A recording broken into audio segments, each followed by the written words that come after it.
Yo, salut tout le monde, c'est Fat4 à l'appareil, j'espère que vous allez bien. Aujourd'hui, on va se retrouver pour un nouveau marathon lecture en direct et on va lire 10 tomes. Et en tout deux séries que j'ai envie de lire. Je vais vous les montrer après. En tout cas, n'hésitez pas comme d'habitude, avant qu'on commence la vidéo, à vous abonner à la chaîne, à activer la petite cloche pour ne rien manquer des prochaines vidéos, à liker et partager la vidéo sur vos réseaux sociaux pour m'aider dans mon aventure YouTube et bien sûr à laisser des commentaires. Donc on va lire deux séries, donc on va lire Evil Heart. Je commence à super mal, mais bon, voilà, Evil Heart, qui est en 6 tomes, c'est des tomes assez copieux. J'espère donc du coup que ça va pas durer trop longtemps. Et après, on enchaînera avec Schwarz Ragnarok. Je prononce ça super mal aussi. Le Schwarz Ragnarok, ça a l'air d'être plus dark encore que Evil Heart. Evil Heart, ça a l'air d'être un manga sur l'aïkido. Donc je vais lire en fait, tous les deux tomes. Je vous reprends pour vous donner mon avis sur les deux tomes. Donc je vais commencer déjà par lire les deux premiers tomes. Puis je vous reprends pour donner mon avis sur ces deux premiers tomes. Et après on enchaîne jusqu'à ce que j'ai fini totalement la série Evil Heart. Et pareil pour Sword Ragnarok, je vais lire les deux premiers tomes. Et après je donne mon avis. Puis j'en lis les deux derniers et je donne mon avis sur la série globale.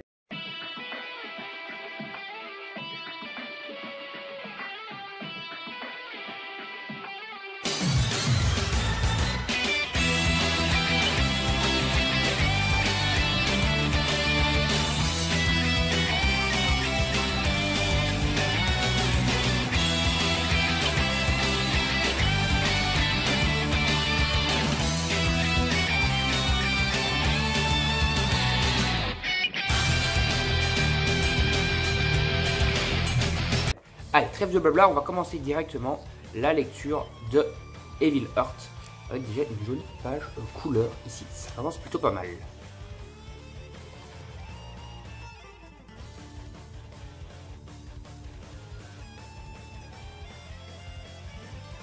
Donc on vient de terminer le manga, enfin les deux premiers tomes en tout cas du manga Evil Heart. Donc c'est déjà des tomes assez copieux, d'un peu plus de 200 pages.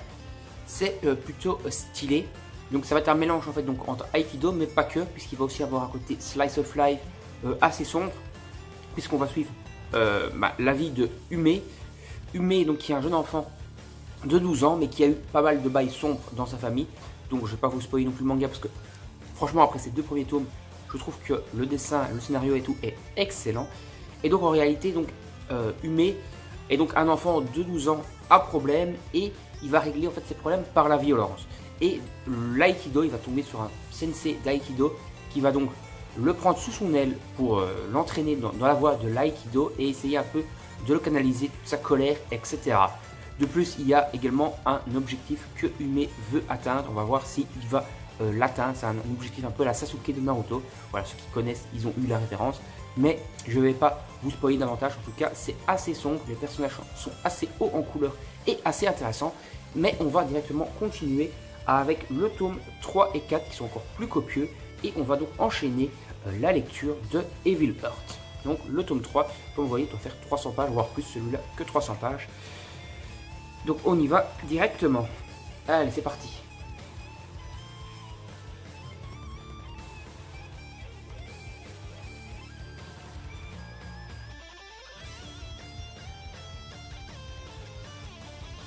Donc voilà, fin de Evil Heart tome 4 et donc tome 3. J'ai enchaîné les deux comme je vous l'ai dit.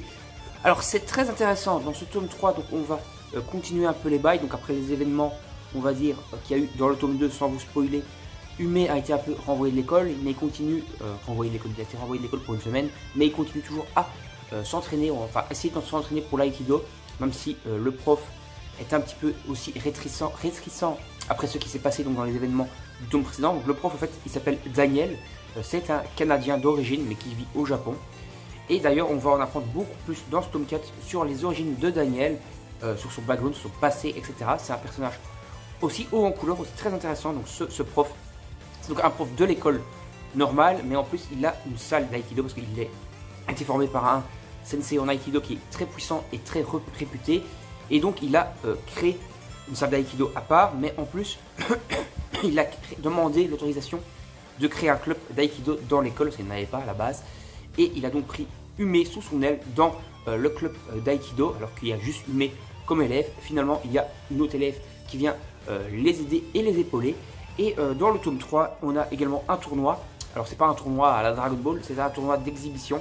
c'est-à-dire qu'il y a des spectateurs dans le public et que eux, ils sont plusieurs sur des tatamis, les participants d'Aïkido, et ils font des prises, voilà. Mais Yume n'est pas censé y participer à cause de certains bails, normalement il devait y participer, mais finalement il y a d'autres trucs liés à sa famille qui interfèrent. C'est très intéressant.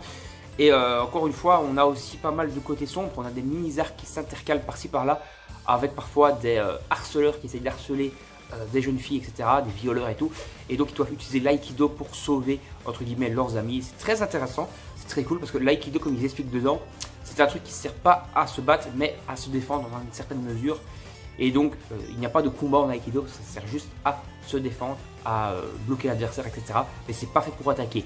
Et donc ils utilisent ça pour protéger leurs amis, pour protéger leur vie, etc. Même si ça, il y a une petite part d'ombre chez Daniel qui se révèle dans ce tome là, parce que comme je l'ai dit, ils vont au Canada, on a des informations sur son passé, etc.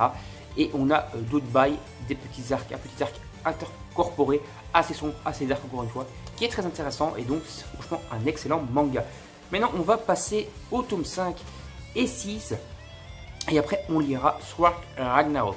Mais avant toute chose, avant de commencer à le lire devant vous, je vais aller me faire un petit café et on va continuer directement dès que j'aurai bu mon petit café, parce que je crois que c'est un peu déglingos, parce que mine de rien, il n'y a pas beaucoup de texte dedans, parce que je vous montre, il y a souvent des doubles pages où les pages, voilà, c'est pas forcément bourré de texte, mais ça se lit quand même lentement, entre guillemets, quand même 1 heure par tome, parce que bah, ils sont quand même assez copieux, surtout ceux-là. 300 pages, j'ai été un peu plus vite sur les premiers tomes, mais le 3 et le 4 ont quand même mis 2 heures pour les lire, donc ça, je commence à être un peu en panne de fatigue, et donc je vais aller boire un petit café, et je vous reprends directement avec la lecture de tomes 5 et 6. Allez, à tout de suite. Donc voilà, qu'un petit mug Serpentard de Harry Potter. Santé à vous. Allez, on va continuer plutôt cette vidéo ensemble, donc on va attaquer le tome 5 de Evil Horde et le tome 6 dans la foulée, et après j'aurai donc mon avis global de cette série. Pour l'instant il n'y a que du bon dans cette série.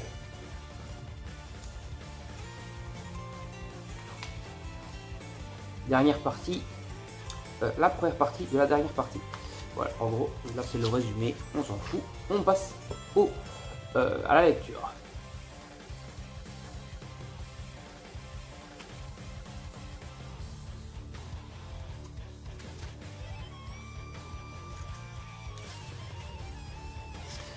Fin de Evil Heart, donc la totalité de la série, et franchement j'ai pris un grand plaisir, un grand kiff à lire cette série, je vous la conseille chaudement chez Big Kana.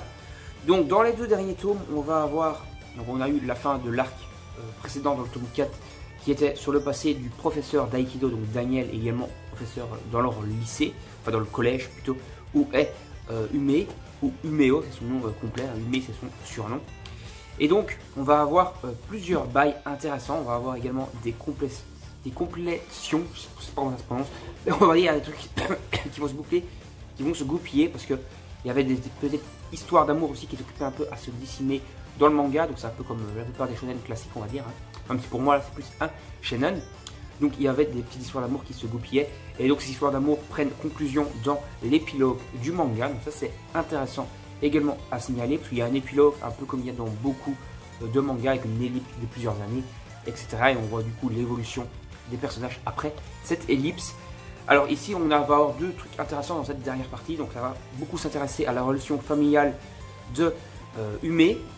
Donc la relation familiale d'Ume, on va résoudre en fait plusieurs intrigues qui ont été disséminées au début du manga. Tout va être réglé, goupillé ici. Il va y avoir un combat final bien trash envers, on va dire, l'adversaire principal du début du manga, qui va se solder dans ce dernier tome. Un combat quand même assez intense, assez badass, et il y aura donc toutes les conclusions après dans l'épilogue, et on va voir vraiment comment ont évolué, comment ont fini tous les personnages. C'est très intéressant.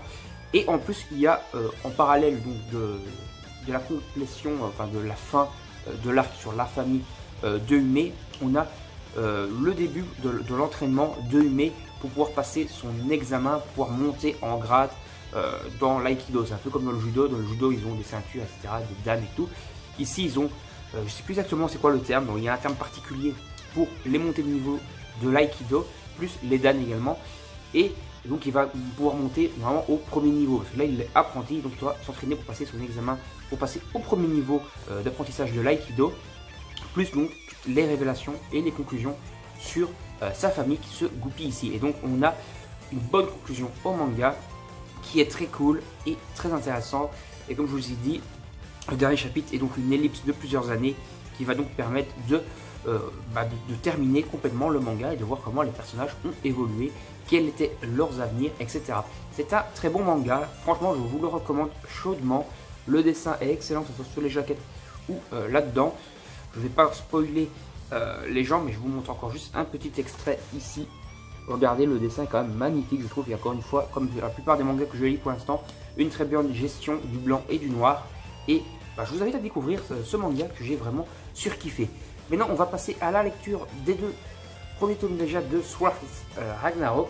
Et après, on va enchaîner les deux derniers tomes. C'est une série finie en 4 tomes. Et je vous reprendrai pour vous donner mon avis d'abord à la fin des deux premiers tomes. Et puis à la fin des derniers tomes. Allez, on va attaquer directement. Sword Ragnarok par Yuki Imada. Je connais pas cet auteur. Je sais pas s'il a fait d'autres mangas ou pas. Très de blabla, on attaque.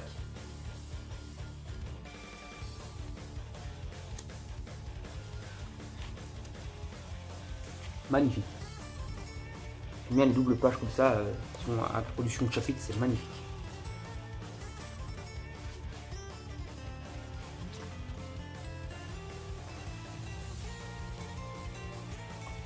Fin des deux tomes donc, de Sword Ragnarok. Donc le premier tome est une énorme introduction. Je vais vous faire un mini spoil, mais bon, ça se passe dans le premier chapitre, donc quand même pour vous expliquer un peu les bails du manga, donc c'est pas vraiment un spoil, ça se passe dans le premier chapitre. Donc, en fait, le héros principal qui s'appelle Graham est donc maître du Nord qui régule un peu, on va dire, la vie dans le monde. Parce que dans ce monde-là, tous les 10 ans, 10 jours, tous les 10 ans, 10 mois et 10 jours, il y a une espèce d'éclipse plutôt, qui va libérer l'apocalypse sur Terre. Cet apocalypse est régi par des espèces de mains démoniaques, donc des espèces de mains noires, qui sortent du sol, qui peuvent avoir des tailles riches et variées, en tout cas assez grandes, et qui vont se nourrir de la vie des hommes. C'est-à-dire que quand elles passent et qu'elles touchent quelqu'un, il ne reste plus que leurs os et ils ont disparu. Et donc pour empêcher, entre guillemets, cette ellipse, tous les 10 ans, 10 mois et 10 jours, juste avant en tout cas la prochaine éclipse, il y a un sacrifice qui est opéré. Donc on égorge, entre guillemets, on tue une sacrificiée qu'on jette dans le gouffre où le mâle, qu'on appelle donc les mains, sont sorties pour la première fois. Et lorsque cette offrande est offerte au mâle, le mâle est apaisé et donc il s'endort de nouveau pour 10 ans, 10 jours et 10 mois. Il faut savoir que donc dans le précédent éclipse ne s'était pas trop bien passé, il y avait eu quelques morts, etc. Ici, c'est la sœur du héros donc, qui est désignée, la sœur de Graham qui est désignée comme offrande, comme sacrifice, donc c'est dès le premier chapitre, donc c'est pas vraiment du spoil. Et donc, il doit partir la chercher pour la ramener, pour l'utiliser comme offrande. Finalement, il y a des bails qui font, je ne vais pas trop vous spoiler non plus, qui part avec sa sœur juste avant l'ellipse et qu'il n'y a pas, du coup, l'offrande n'est pas donnée à temps. Et donc, le mal, l'apocalypse commence à apparaître sur Terre. Il y avait déjà eu quelques bras, quelques mains surtout, qui étaient déjà apparus avant le début de l'ellipse, parce qu'on sent que on arrive au terme de la fin de l'utilisation du sang de l'ancien sacrificier, et donc l'ellipse et le mal commence déjà à apparaître dans le monde avant même qu'on resacrifie le nouveau, et c'est pour ça en fait qu'ils savent qu'il est temps d'accélérer pour tuer le sacrificier. Et donc normalement ils auraient dû arriver à temps cette fois, mais ce n'est pas le cas parce qu'ils se sont barrés. Voilà. Et donc après, dans le deuxième tome, on va en apprendre un petit peu plus donc sur ce qui est les sacrificiés, ce qui est un peu le mal et l'ellipse. On n'en sait pas encore plus sur le mal trop que ça, mais on commence déjà un peu à savoir les origines. Et il y a déjà eu des combats bien badass là-dedans, parce que donc il faut savoir en fait que les membres de l'Horde, donc qui sont des paladins on va dire, ont en fait en eux des parties du mal, c'est-à-dire qu'ils ont des espèces donc, de mains de mal qui sont greffées en eux pour pouvoir utiliser les pouvoirs et améliorer leurs pouvoirs, et donc ils ont une force herculienne, ils peuvent défoncer des maisons d'un coup de poing, etc. Et il va y avoir ici un espèce de sous-arc où on va avoir un membre de l'Horde, on va dire, qui est beaucoup plus cheaté, et on va en apprendre déjà un peu plus sur cette espèce d'organisation qui dirige l'Horde, qui sont des sénateurs et qui ont des pouvoirs encore plus cheatés. Est-ce qu'ils sont si bien que ça? Est-ce qu'ils sont maléfiques? Est-ce qu'ils pensent que leurs intérêts en fait et qu'ils n'ont rien à foutre des humains, etc. Et donc c'est très intéressant et on va en apprendre sûrement encore davantage dans le tome 3 et 4. Et pour l'instant, j'ai pris un grand plaisir à lire ça. Le dessin, donc quelques extraits sans trop vous spoiler du coup, et franchement aux petits oignons. Moi j'apprécie vraiment fortement cette toute beauté. Le dessin de de Schwartz Ragnarok, je pense que c'est super mal encore. Et maintenant du coup on va enchaîner avec le tome 3 et après le tome 4 et on aura fini cette série parce que malheureusement elle ne fait que 4 tomes. Donc j'ai quand même une petite appréhension parce que comme je me dis que la série fait 4 tomes et que ça a l'air quand même de très riche, je me dis est-ce qu'il y aura une bonne fin, est-ce qu'il ne va pas être bâclé sur la fin. Au trêve de blabla, on va lire directement le tome 3.